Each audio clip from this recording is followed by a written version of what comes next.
Hey guys, what's up? I want to do another quick video. A lot of these videos are inspired by what I see on Facebook or questions I get asked and everything. And one of the most general questions I get asked about different topics is it worth it? And the simple answer is I can't answer that, because you got to think about what you're asking. Is it worth it? Well, apply that to anything that you do in your life outside of cars. Is a $60 steak worth it over a $25 steak at Outback, or a $20 steak?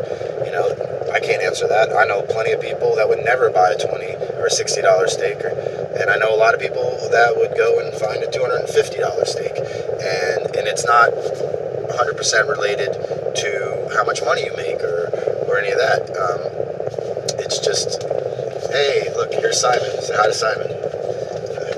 Anyway, it has to do with, how much money you make a little bit, maybe, but also just how much you value a dollar, or how important a dollar is in your pocket as opposed to in your stomach with a steak or a part on your car. So like a question is, are oil pump gears worth it?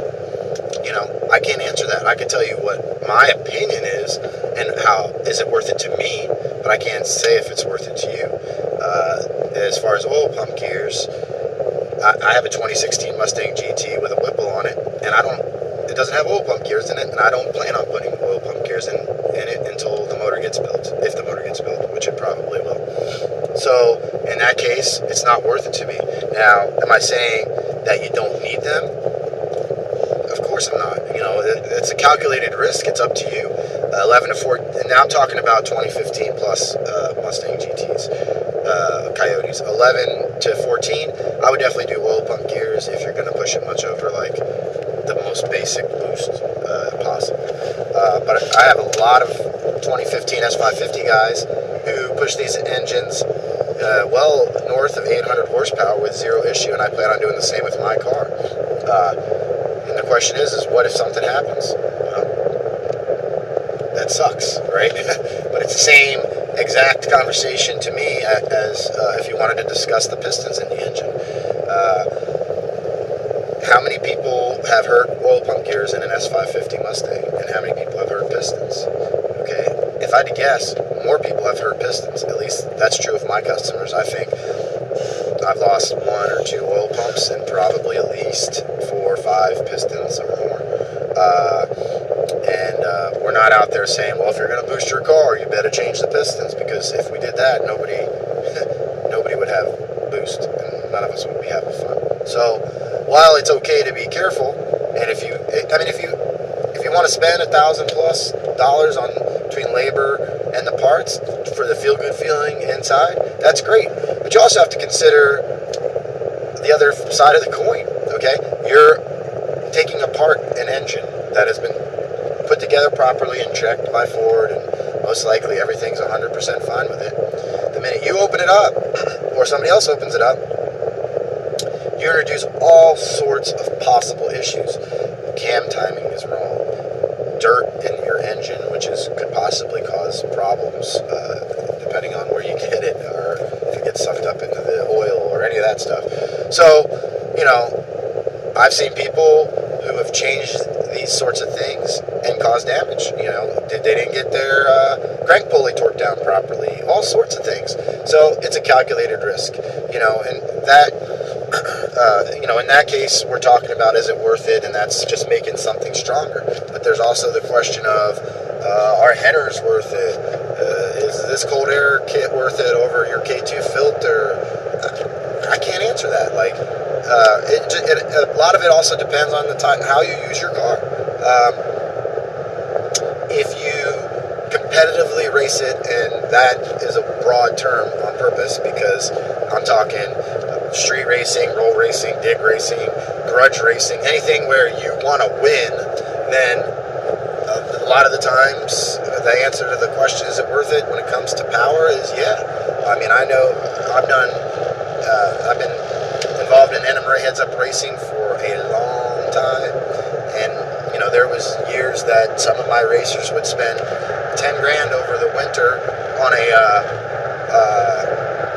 update to an NA engine at Pure Street, and we'd get a excited to pick up 7 horsepower, because that 7 horsepower could be the difference between spending $2,000 to go to a race and losing or winning. And in that case, winning, obviously, you're going to make some of your money back. So, why show up to a heads-up race unless you have everything you can to win? But the flip side of that is if you're a casual car guy and you're just going to test and tune, does it matter to you if you ran a 1028 or a 1021? I'd say no to most guys that are mostly test and tune racers because it's a 1020 to them, right? But in heads-up racing, a 1028 to a 1021 is sometimes between number 1 qualifier and number 8 qualifier. So it's all relative. That's basically my point. Just got back from picking up a new redesigned ice tank by Tig Vision.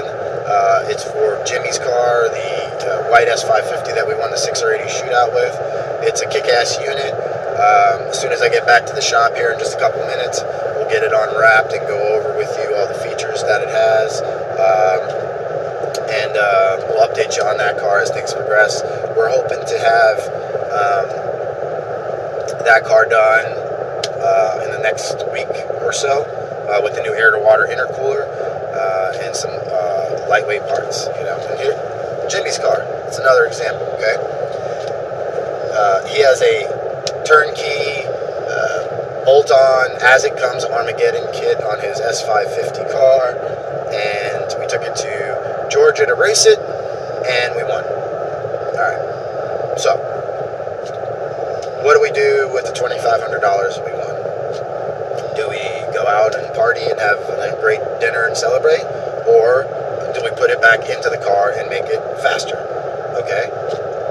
Option B. That's always my option. I always want to spend the money on the car because no matter how fast you are, you could be faster. So the question is it worth spending?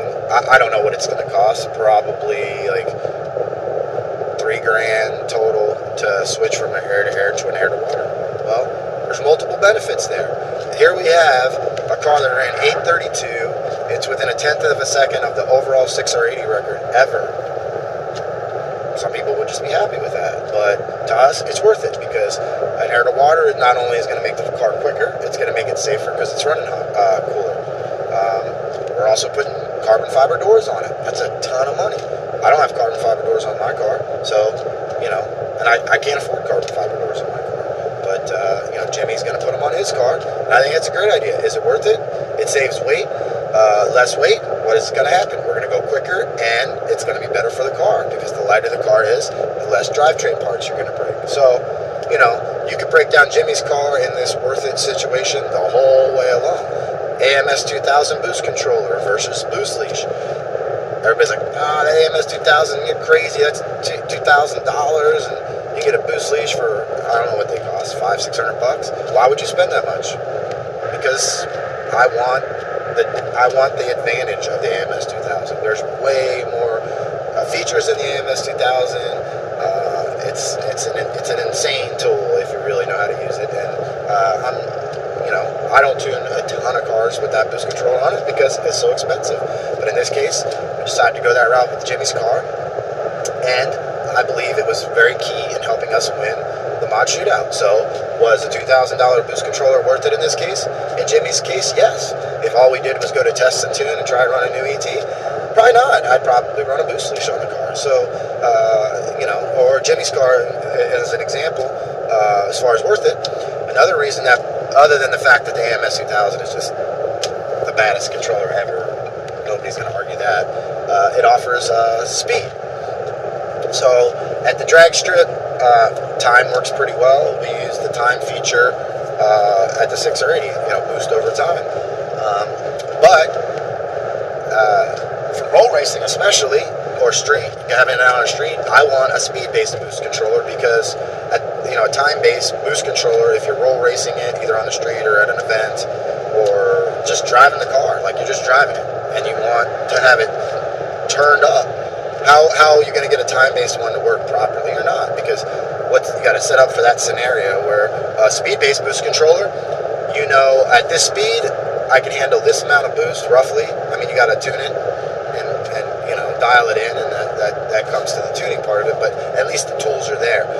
Not every boost controller can do that. Not many boost controllers can do that, or is as flexible as the AMS 2000. So to us, and the requirements of the project that we set on, set out in the goals, it was worth it by far. In fact, we just spent more money with those guys to upgrade the unit to enable some more features that we want. Why? Because it's going to be worth it to us. The car's going to do what we want it to do. So, to sum it all up, the answer to is it worth it is you have to answer that yourself. So, we're just about ready to pull up to the shop. We're going to go inside, get the tank unwrapped, and then we'll show you some of the features of the new tank. All right, we're back to the shop. Here's the Tig Vision tank. I wanted to show you how nicely he wraps it up. Has some hardware in it. Go ahead and get it taken off. This is a newly redesigned tank. Tig Vision took some recommendations from users, learning over time. Just like I think I made a video a long time ago about dealing with people that have been doing whatever product they're working on a long time, because there's the constant revisions that get made during that process throughout the years that really usually set the good products aside from the guy that's just starting. So in this case, Dave's switched to a new lid that's a lot easier to get on and off, bigger. I like the fact that it's clear. The old ones were black. Right here. The other big thing is the drain tank. I think I told Dave about this a while ago. I'm sure other people did too. Lots of times when I went to go drain my tank, I would pop open the valve, walk away, come back, and zero water, which at that point cavitates the pump, and then sometimes it's hard to get everything running again. You always want to have a little bit of water. So he moved the drain up some, so even if you fully drain the tank through here, it's always going to leave a little bit of water in the tank. This particular tank has been set up for a external tank, external pump. And then he also offers it with the rule inside. We're going to be running an EMP pump on this one. This is for Jimmy's car again. Also wanted to show you some stuff we have here around the shop. Some stuff we've been working on. Just getting Rare Fab. Just finished up this car yesterday. It's a GT350 intake. Did a bunch of suspension parts. Took it to our badass alignment guy here in town, who aligned this car so it would go 1.25 60 foots at the Mod Nationals. I'm going to keep talking about this car in every single video I do until you get sick of it. Over here, this is my own personal car. I really haven't messed with it much lately. Hoping to do more with it soon. This is Project Dark Horse. Still has the Gen 2 Whipple on it. Should be going to the track more often here. Stepping things up quite a bit. Hope to have it in the 9s in the next month or two. And then over here we have Ike's badass car. Looks similar to mine, except it has the Gen 3. Yep. We're gonna see what this is doing later today. I'll do a separate video on this. So that's it for today. Talk to you guys later.